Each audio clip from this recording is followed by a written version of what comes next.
Muito bem, já estamos na linha com o Mário Medalha, ele que é o titular deste Batendo Forte aqui pela RW Brasil. Vamos falar com ele então. Alô, Mário, tudo bem? Tudo bem, Marcelo? Um horário diferente agora. É um horário novo, né? Vamos nos adaptando aí às questões profissionais de cada um, né? E Exatamente. a RW Brasil vai. Apesar de que esta hora a gente conversa aqui ao vivo, mas imediatamente os comentários são reproduzidos, né? É, Duas ou três vamos, vezes por dia. vamos tomar, vamos tomar o chá das 6 todos os dias. Isso. É, acho um bom horário, Marcelo. Eu acho um É bom horário um horário porque que dá para fazer um rescaldo, né? acontece muita coisa durante o dia inteiro. A gente É, também vai falar um pouquinho antes das rodadas, né? Quando é, tiver jogos pelo Campeonato Brasileiro. é verdade. Normalmente acontece de terça a sexta e Uhum, final de semana. é, Mas antes de começar meu comentário, Marcelo, eu queria fazer hum, um registro muito prazeroso para hum, mim, que eu estava ouvindo agora o programa de esportes da Rádio Guarujá, hum. e é a volta do Rui Guimarães. Ah, foi. É, Depois de 4 meses de ausência, é, né, por causa de um problema de saúde sério que ele teve, é. ele voltou sábado para a Record, no programa da Record de sábado, aquele programa da tarde, da Clube 1 da às Bola, né? 2. O Clube da Como? Bola, né? Clube da Clube da Bola. Bola. É. Voltou no Clube da Bola e hoje está voltando no programa da Guarujá, das 5h30 às 7 horas. E é um registro que eu faço com muito prazer, porque é um profissional que eu gosto muito, além de ser um ser humano maravilhoso, É. um companheiro, um belo contador de história. Gosto muito do Rui Guimarães, já desejei para ele uma volta muito feliz, cheia de saúde e alegria, É. como ele sabe ser, né? É verdade. Eu assino tudo embaixo, porque o Rui é um querido. Tenho um carinho muito grande por ele. Torci muito pela recuperação dele. Ele, olha, o Rui, para quem acompanhou de perto, nós quase perdemos o Rui Guimarães, viu? Foi uma Eu coisa. visitei o Rui lá É, no Hospital de Caridade é, quando ele estava ainda é, numa fase crítica, é, quase até nem pude falar com ele, é, estava sob efeito de remédio, é. mas enfim, está aí o Rui de volta Tá aí recuperado, né? Vai, tá se recuperando para aos pouquinhos. alegrar mais um pouco o esporte, né? É verdade. Falando de, falando de velhinho, Hum, não é o caso do Rui, hum, mas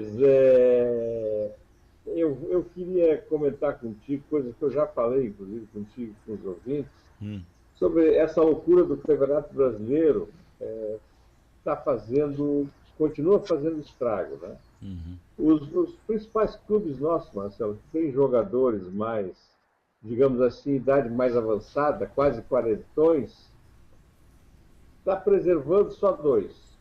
O Dida, goleiro do Grêmio, está com 40 anos, mas dá para dizer que até uma coisa natural, porque o goleiro ele não é tão sacrificado, né? uhum. Como são os jogadores de linha, como a gente costuma dizer. E o velho e bom Paulo Baier, do Atlético Paranaense. O resto dos velhinhos, os do Inter, né? Os do Grêmio mesmo, lá tem o Zé Roberto e o Elano, o Alex do Curitiba, até o Ronaldinho Gaúcho agora do Atlético Mineiro não resistiu e talvez não jogue nem a final do Mundial. Enfim, são jogadores que estão sentindo as durezas do calendário, né, Marcelo? Uhum. E menos esses dois que eu falei, o Dida, goleiro do Grêmio, e o Paulo Baier, que domingo teve mais uma atuação espetacular no Atletiba. Não só teve uma atuação muito boa, como ainda fez os dois gols na virada do Atlético Paranaense por 2-1 sobre o Curitiba. Ele é um jogador que tem uma. Claro, ele pela experiência, né, ele conhece os atalhos do campo. Então é um jogador que não se desgasta nesse sentido, de correr muito. Enfim, ele sabe o caminho que ele deve trilhar. Mas é muito interessante que o Paulo Borges está com 38 anos e está a um gol do centésimo gol em Campeonato Brasileiro de pontos corridos. Será o maior artilheiro de campeonatos brasileiros por pontos corridos. Está com 99 gols, o Paulo Baier.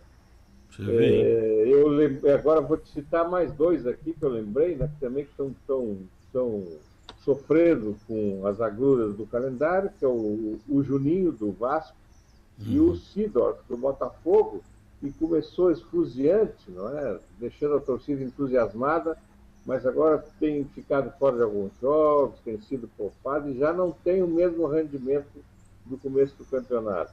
Então eu faço também esse registro, Marcelo, porque é um assunto que está mexendo, né, com os jogadores que agora estão acordando para esse fato.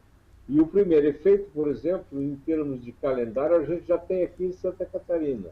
O Campeonato Catarinense já foi modificado na sexta-feira, numa reunião do Conselho Arbitral, que reúne os clubes do campeonato da primeira divisão do Campeonato Catarinense.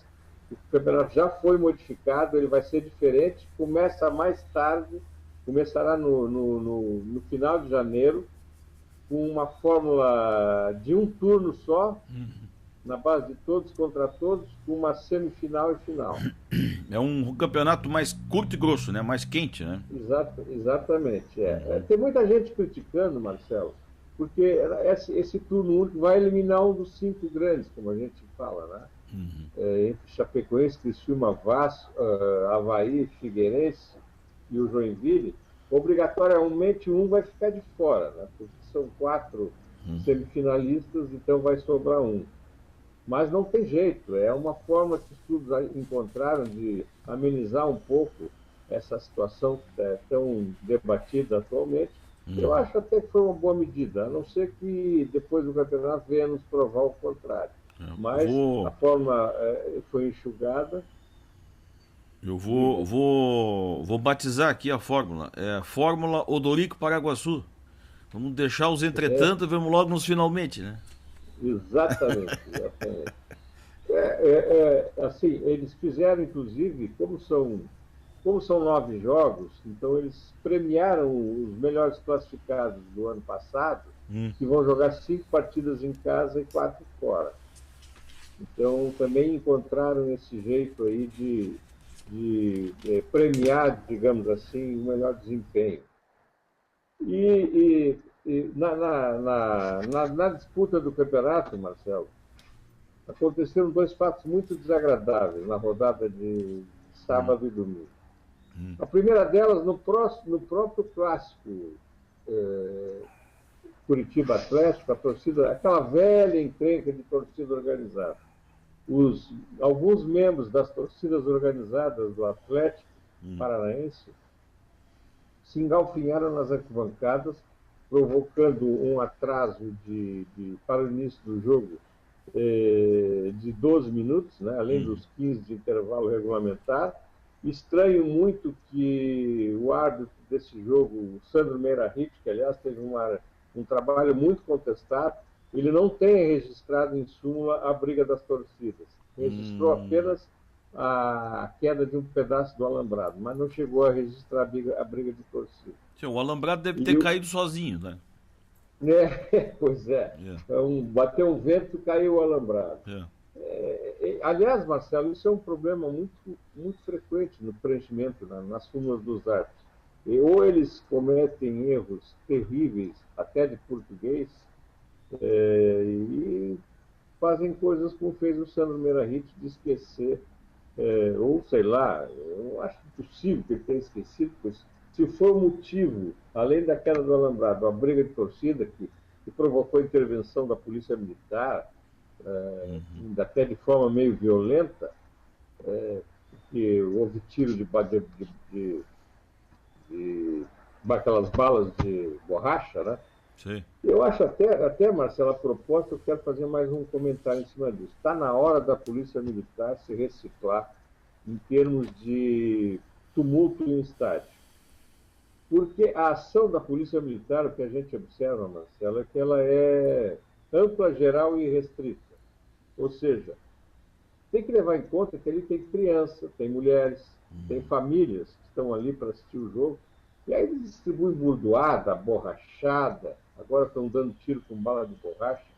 Isso eu acho que deve ser um motivo para a Polícia Militar fazer um estudo muito aprofundado sobre o trabalho, sobre a preparação dos seus homens para atender a torcida no estádio. Pegue os baderneiros, levem para fora do estádio, enjaule, faça o que quiserem, mas eu acho que tem que ter um pouco mais de cuidado. E com as tecnologias que nós temos hoje à disposição, com a técnica aprimorada e tal, treinamento, capacitação, uma das coisas mais fáceis que tem é localizar um baderneiro desse no meio de uma torcida, né, cara? É só meter o olho, câmera e tal, né?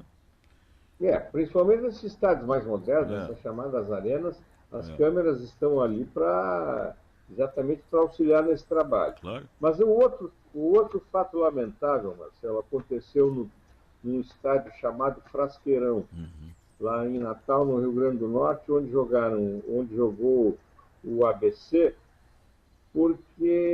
com o Palmeiras, porque houve uma superlotação, venda acima da capacidade, embora a direção do ABC negue isso, mas era só olhar as imagens de pavor da torcida espremida no alambrado, crianças pulando o alambrado, mulheres desesperadas, porque estavam com medo de ser esmagados, né, de encontro ao alambrado.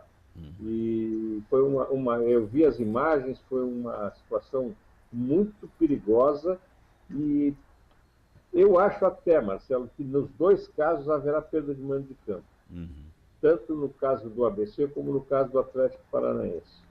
Que já não joga o Atlético, no caso do Atlético, já não joga no seu estádio, né?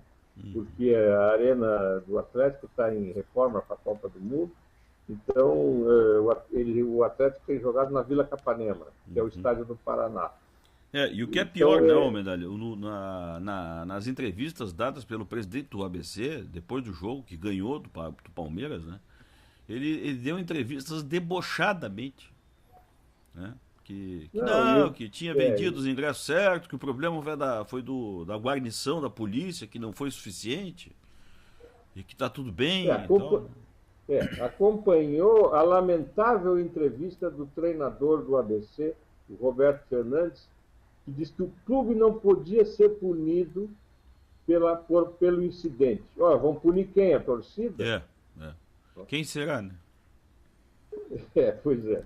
Então, foi uma situação lamentável. E para um país que se prepara por uma Copa do Mundo, Marcelo, isso é muito desagradável, é muito ruim. A imagem do Brasil nessa situação já não é muito boa. E essas imagens a gente sabe, essas imagens hoje correm o mundo, né? Não fica Mário, restrito. tu sabes que, aproveitar o ensejo aí desse assunto, ontem esteve aqui nos estúdios, nos visitando aqui, nós acertamos uma outra parceria que a Rádio Web Brasil traz, que são as cartas do Guerini, né? Nós acertamos ontem um programa aqui com o professor Eduardo Guerini, que é cientista político e professor. Ele vai nos fazer uma coluna semanal aqui chamada Cartas do Guerini. Ele vai comentar os artigos que ele tem publicado na imprensa aí e aqui, inclusive. E aí o professor Guerini estava me dando um depoimento que ele anda viajando muito pelo país, principalmente para o Nordeste, por conta de um projeto do MEC que manda professores universitários a realizar fiscalização em universidades para ver se as universidades estão a contento, né, do MEC. Então ele tem viajado muito por aí. E ele me deu um depoimento que em Natal ele foi visitar por conta própria, né, o estádio da Copa lá. E andou por lá e ficou... E a Arena das Dunas? E ficou horrorizado, Medalha. Diz que os banheiros são casinhas de madeira localizadas em cima das dunas. Ele inclusive fez foto, ele ficou de me mandar essas fotos, me prometeu mandar as fotos. A foto na porta da casinha, essa diz assim, exclusivo para visitantes, né? Inclusive com erro inclusive com a placa com erro de português. Um negócio assim inacreditável em se tratando de um estádio normal. Agora imagine se alguma coisa padrão FIFA, né? Então o professor Guerini ficou horrorizado com o que está colocado ali e acha que nós vamos passar uma vergonha durante a Copa do Mundo, porque os aeroportos estão do mesmo jeito, são puxadões, chove dentro. Se chegar mais de 2 aviões ao mesmo tempo, dá congestionamento. Espera-se mais de 2 horas para pegar uma mala. Então é um negócio realmente horroroso, pelo que está se vendo agora. Pode ser até que mude. Mas neste momento, nós vamos passar uma enorme de uma vergonha na Copa do Mundo. Depoimento do professor Guerini. Essa questão dos aeroportos, ela é trágica, né, Marcelo? Porque a gente anda por aí e não acredita que até a Copa do Mundo isso possa ser melhorado. O tempo é escasso as obras estão em ritmo muito lento, né, Marcelo? É impressionante.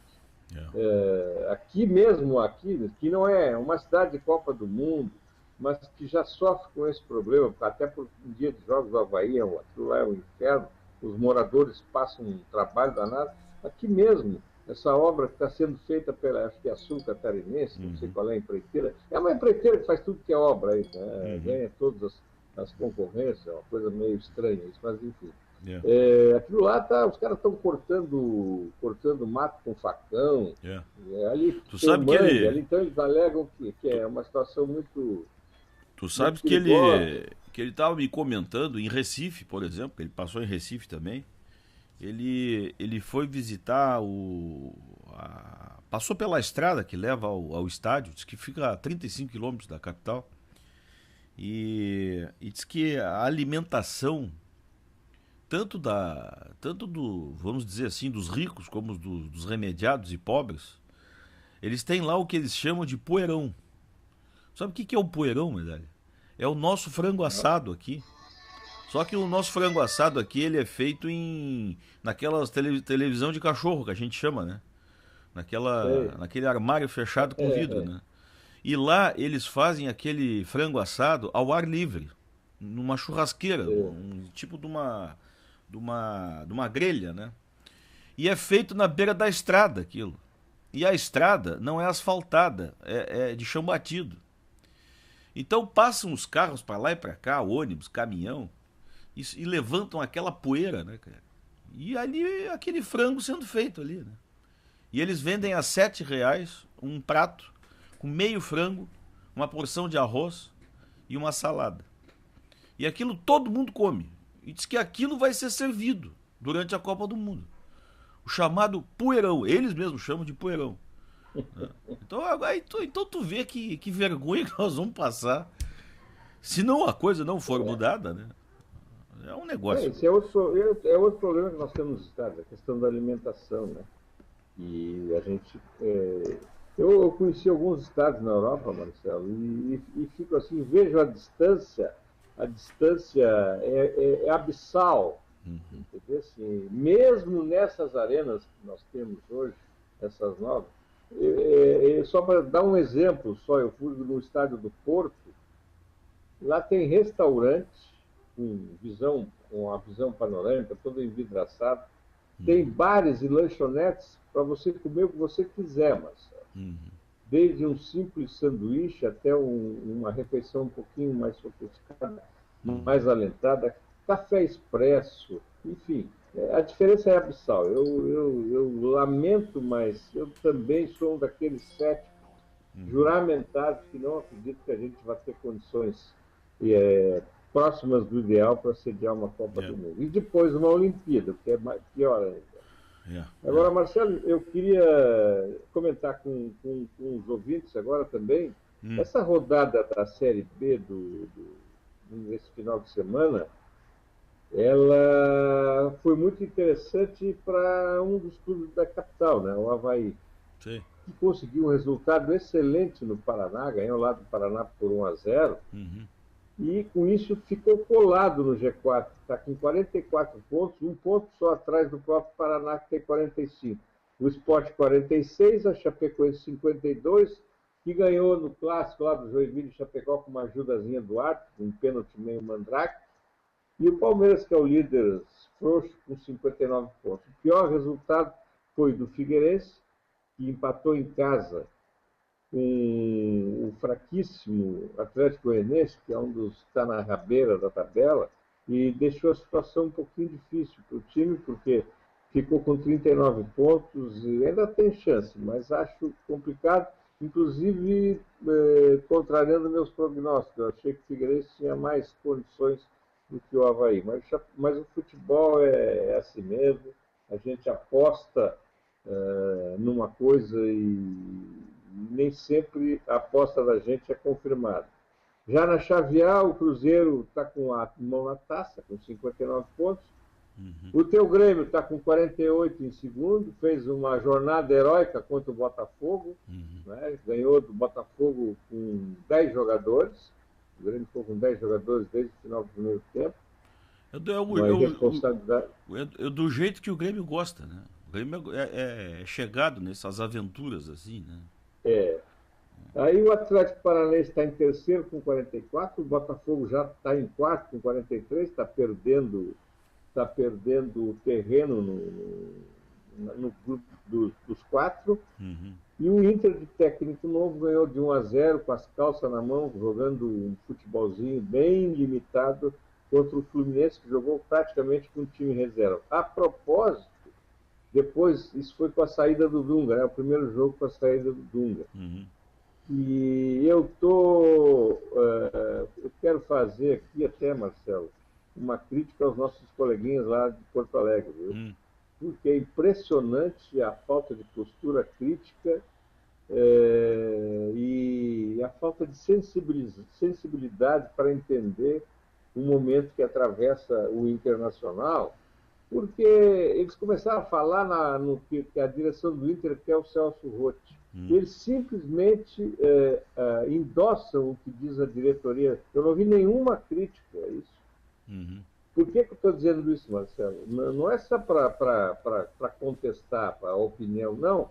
É porque naquela época do Caicai e do Dunga, foi feita uma pesquisa sobre um possível substituto do Dunga, e o nome mais rejeitado, execrado pela torcida, foi justamente do Celso Roth. E é o nome que a mídia trata como se fosse a coisa mais natural do mundo ele assumir hoje a direção técnica do Internacional. Eu até, Marcelo, fazer um registrinho pessoal aqui, acabei de mandar um e-mail para a ouvidoria do Inter, embora ela seja meio surda, dizendo que vocês não estão entendendo o absurdo, né? Porque é uma situação ridícula, mas enfim, isso é coisas de cartola, a gente nunca consegue entender, mesmo a cabeça de cartola. Eu torço para que o Internacional não pague mais mico do que já vem pagando até agora. E a gente fica... É um pouco, assim, em relação à imprensa, é um pouco da política que chega ao futebol também, né? Há poucos jornalistas que questionam, né? Há um oficialismo, uma chapa branca geral, assim, né? Parece que virou moda ser chapa branca, né? Eu acrescento, é boa essa tua definição, Marcelo, de oficialismo e chapa branca, eu acrescento ainda a acomodação. Principalmente aqueles que atingiram aquela aura de medalhões, né? Da mídia esportiva, esses, então, com raríssimas exceções, esses estão deitados em berço esplêndido e exatamente viram... Mas também, Marcelo, olha aqui, eu não entendo muito bem a política de uma empresa que emprega um ex-presidente do Grêmio, conselheiro do Grêmio, já tem um torcedor juramentado do Grêmio, que nós sabemos quem é, que é o Paulo Santana. Emprega ainda um ex-presidente do Grêmio, Luiz Carlos Silveira Martins, tal de Cacalo, né? Olha, eu não sei, Marcelo, talvez eu sinta isso mais na pele, assim, porque não é saudosismo, mas ou se for que seja. Eu tenho uma outra formação, eu fui formado lá mesmo no Rio Grande do Sul, num outro tipo de jornalismo. Você acompanhou um pouco isso, e isso hoje eu fico assim, até muito triste, viu, de ver o que se transformou a mídia esportiva no Rio Grande do Sul. Não, é verdade, é infestada de ex-jogadores, ex-juízes, dirigentes, aprendizes, né? E gente que apaixonada, né? Longe da avaliação profissional da coisa, né? A questão da isenção, O principalmente, próprio, passa longe, né, Marcelo? o próprio Sala de Redação, né? Que é um programa que tem história no rádio brasileiro, vem apresentando assim uma pobreza, né, cara, com as saídas, né, Exato. ao longo dos últimos É, anos, né? tu falasse bem, ele tem história no rádio brasileiro. É, Não é? Quando a gente fala aqui, as pessoas podem pensar, pô, tem esses gaúchos chatos falando do. é, Mas acontece que a mídia esportiva do Rio Grande do Sul sempre foi um exemplo para grande parte do país, né? é, Porque a gente sabe como é que a coisa funciona em outros lugares. é. Então, a gente tem que exaltar exatamente os bons exemplos. Eu gosto muito de parte da mídia de São Paulo também. O Rio de Janeiro já é um pouco diferente, também segue um tom mais ufanista, sempre foi assim, né? E eu não gosto muito disso, não estou acostumado com isso e vejo com muita tristeza isso. Uhum. É verdade. No tempo em que se tinha, mesmo com paixões, mas com muita qualidade, né? O Cid Pinheiro Cabral de um lado, o seu Rola do outro, né? Era o Foguinha, o próprio professor Osterman, que foi o comandante até pouco tempo, né? Antes do professor, o Cândido Norberto, né? Que foi o criador do Sala de Redação, né? Grande mestre Cândido Norberto, né? Então, quer dizer, foi perdendo qualidade, né? Foram É. entrando ali figuras apenas apaixonadas, né? E pouco analistas, né? Bom, então é isso, Mário.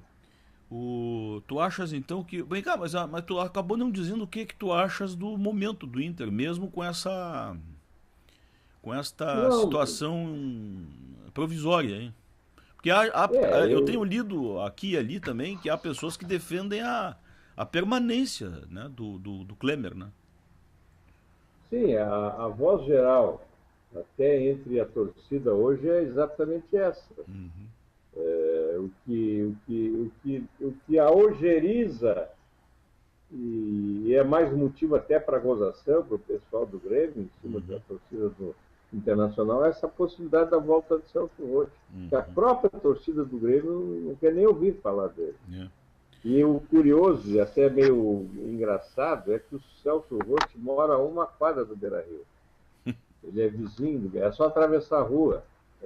Talvez seja isso que a direção do Internacional esteja querendo. É. Chama o cara ali, vai Tá ali, ali, mais atravessa perto, a né? rua, bate lá e Não chama. precisa nem usar telefone, né? Dá um grito, né? É, é. Então tá. É que Cara, o Abel Ribeiro o Abel Ribeiro está rico, né? Abel Ribeiro, desculpa, o Abel Braga, Abel está Braga. rico. Foi passear na Europa, então É, tá certo ele. é, Pegar uma encrenca dessa. é.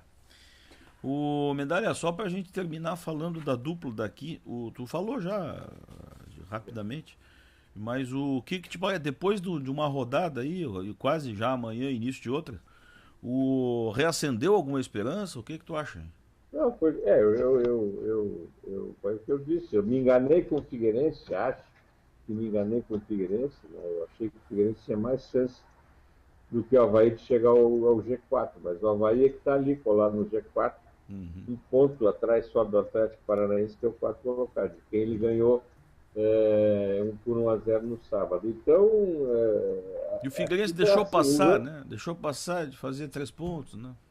Deixou, empatou com o time medíocre do Atlético de Goiânia. E o Joinville, Marcelo, Joinville também está numa ladeira abaixo, né? Ficou muito tempo, muitas rodadas no G4, e agora já é o 7º colocado com 42 pontos. E a Chapecoense está com as gordurinhas acumuladas no turno, está lá em cima, está com 52 pontos. Mas a Chapecoense voltou a ganhar, né? Voltou, ganhou do Joinville por 2-1, como eu falei, com aquele pênalti meio mandrake. Estava 1-0 o jogo para o Joinville. Aí um árbitro gaúcho, muito ruim, por sinal, um careca, que eu não lembro o nome dele, deu. Você lembra que ele é careca, né? O careca é brabo, né? Não, porque agora é moda, né? Tu já visto que tem de época careca? Mas tinha até uns antigos carecas também, né? Não, é que O Simon era careca, né? Pois é, brasileiro tem umas bobagens até nisso. Isso aí é verdade. modelito de um árbitro italiano, Uhum. foi considerado um dos melhores árbitros europeus, talvez um dos melhores árbitros do mundo. Eu não vou lembrar o nome dele agora, está aqui na ponta da língua, mas não tô conseguindo me lembrar. Uhum. Foi ele que veio com esse modelito de raspar a cabeça. Então, os nossos aqui também resolveram imitá-lo, né? Ah, tu tá falando então do careca por opção. Sim, careca por opção. Tá. Não. Careca pensasse o quê? Não, careca por opção. É o modelito desse árbitro italiano. Tá. Então tá, seu Medalha. Voltamos então agora em horário novo, sempre por esta hora mais ou menos. E eu acho que é um horário bom mesmo, tens razão. A gente faz um rescaldo do dia, né? Então tá, até amanhã às 18 horas, como diz os jornais, às 6 da tarde, como diz o rádio, né? Ou a qualquer momento em edição extraordinária. É verdade, tá certo. Tá bom, Marião, um abraço, obrigado. Este é o Mário Medalha, que sempre está conosco por aqui.